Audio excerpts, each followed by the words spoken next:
Welcome to the Your Audio Solutions Podcast, episode 19. Thank you for watching or listening, whatever you are doing, either if that's on Apple Podcasts, Spotify, or here on YouTube. Second video now. Should look a bit better than the last one because I'm using my iPhone. Not the latest iPhone though, but iPhone 10. So hopefully it works.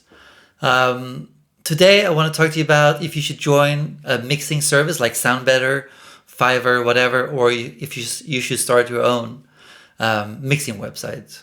It's a question I got from a subscriber to the community Your Audio Solutions. So today I want to take some time and answer that question and give you my opinion on what I think. But before we get into the episode today, I want to tell you about a free guide you can download right now. It's called 3 Tested Ways to Increase Your Client Base.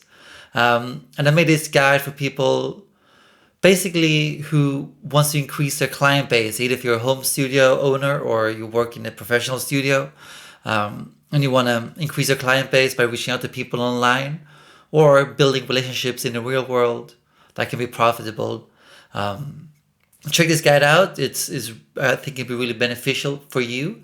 And this guide, you can learn my tested email script that I use to contact bands, and I know other people who use it, and they have been quite successful so far, which is awesome. So yeah, you can learn my tested email script, how I reach out to bands online, how to charge based on value rather than time. So if you want to earn more money, there's also some info for you. But yeah, that's pretty much it. Let's delve into the episode for today. So the question is, should you join a mixing service like SoundBetter or Fiverr, or start your own website? My opinion is, let's wait with my opinion. And actually some time ago, I asked a few people this exact same thing, and just going to pull up some answers on my computer. This is from an article I wrote not too long ago, asking people online what their opinions were. For example, using a site like SoundBetter. One guy said, on SoundBetter, it was a good couple of years, but since they introduced the paid pro tier, which seems impossible to join, this guy said, I've had very little come through and don't expect much. That was one guy said, Facebook, I believe. One guy said about Fiverr, he made it about 6 months ago, and for the first few months he had to do work for little or basically nothing before he could move up the ranks. But now he's really ramped up for him, and he makes about 1K per month, give or less, using Fiverr. One guy said about SoundBetter as well that he's been on it for a few years, but after essentially no work coming in for a few years, it's now starting to come in as well, like Fiverr. And for the last 2 years, it's been going really well for him. He's making about 1,000 to 3,000 per month. So the experience definitely varies between people. My experience, I tried SoundBetter. Maybe I tried Fiverr as well, but I never had any luck with it for some reason. I don't think I wasn't a pro member, so that could have been a big factor. So I mean, you definitely have to pay to get some benefit from these sites. And I actually asked my old friend, his name is Martin. He's on SoundBetter. He's a pro member, and he makes a living from it. My friend Martin, he said, so far it's been very pleasant. I have completed more than 130 jobs, and it was mostly with great people. Only a few handful of issues with payment, for example. But the guys at SoundBetter has been very helpful, and they take feedback very, very well. Of course, every client is not perfect. Many times you have to deal with them like a therapist, but I guess that goes for any studio related job. You sometimes have to act like the artist therapist. I know I have sometimes, either if you want it or not. What Martin also said, however, is he thinks that SoundBetter in some ways is destroying the market by forcing engineers to lower their prices. I guess it's also one of the reasons creating your own mixing website or your own website for your service is better because you are in charge of prices. You are in charge of anything that happens. You're not relying on a platform to deal with stuff that happens, which is both good and bad, obviously, because if your site crashes or you want to redesign your site, you have to do it. But it's your choice rather than relying on someone else. And I think that's why it's worth having your own. But we'll get to that later. Again, Martin also said, I've seen people with platinum records and Grammys doing mixes for $200 or less, which is unreasonable, obviously. But he thinks it's more of a statement of the industry, music industry in general. He also says, I wish we engineers stuck together a bit more instead of mindlessly competing against each other. And I think that's a good point. So I definitely think there's some pros and cons, and asking people online, you can have different stories. So for some people it's worth it, they make money. Some people don't. Like I said, I myself didn't.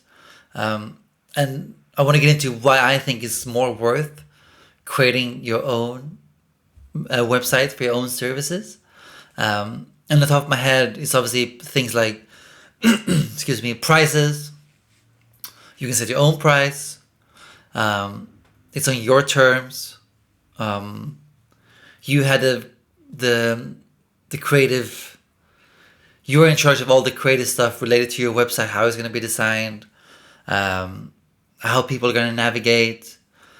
You will also talk to the client, but you do that on SoundBetter too and Fiverr. But it will be an email conversation. You can send proposals out. I don't know if you can do that on Fiverr or SoundBetter. But that's one of the few reasons I would prefer to create your own site. And also, big thing is obviously SoundBetter takes a cut, I believe, from you offering a service to people and people paying you for the service. With your own site, you don't have to do that. And if using sites like Squarespace or WordPress, it's a small fee per year. Which I think if you're making money from your sites, you'll be able to gain those money back quite easily. What else do I prefer that you use your own site? For me, it's just basically more fun to be in charge of the operation. I think that's why I don't like working in studios as an employee, really, because I like to be the creative person in charge of where my business is going, and it's much more fun. That's simply it in my case. And if you are anything like me, you want to be in charge of the creative work. You want to be in charge of setting your own rates. You want to be in charge of how your website looks, how to promote your website, which is a whole other thing. Why I think it's better to have your own website, because then you can draw people in, and then you can then choose to market your website to those people who visited your site. I don't know how that works with SoundBetter or Fiverr. I believe you are dependent on their strategy and how they want to promote their site to people. And also, you don't have to pay to be a pro member on your own site. You are your site, basically. That's why I think it's much more fun and better for you. And probably you make more money from having your own site in the end. Obviously, the good thing with having a SoundBetter account, I guess, is people are coming, or people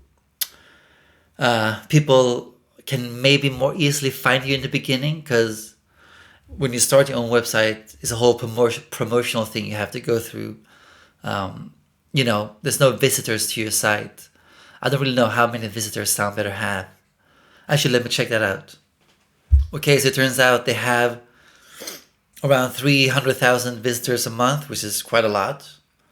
That's way more than your website's gonna have when you start out, but you don't need 300,000 to 400,000 people coming to your site every month to make a living or make any money doing mixes. I don't know how the traffic to any other professional mixing engineer, what their traffic is like. But again, you're in charge of your ship. You get to steer it and you get to benefit from it. That's my personal opinion. That's something I'm working on at the moment too. And if you're anything like me, that's what you enjoy doing. So yeah, there you go, guys. That's my opinion. If you should join a mixing service or start your own. I hope that was helpful some way. And if you agree with me, cool, let me know in the comments. If you don't agree with me, let me know as well in the comments, obviously. And if you're listening to this on Apple Podcasts, Spotify, leave a comment, a rating, whatever works for you. And again, don't forget to download a free guide. It's below in the description. 3 tested ways to increase your client base, getting some really good feedback on it. I believe it can help you if you want to increase your client base. Check it out. Let me know what you think of that too. Send an email, leave a comment, whatever you want to do. But that's it for this week. It was awesome talking to you, and I see you guys soon.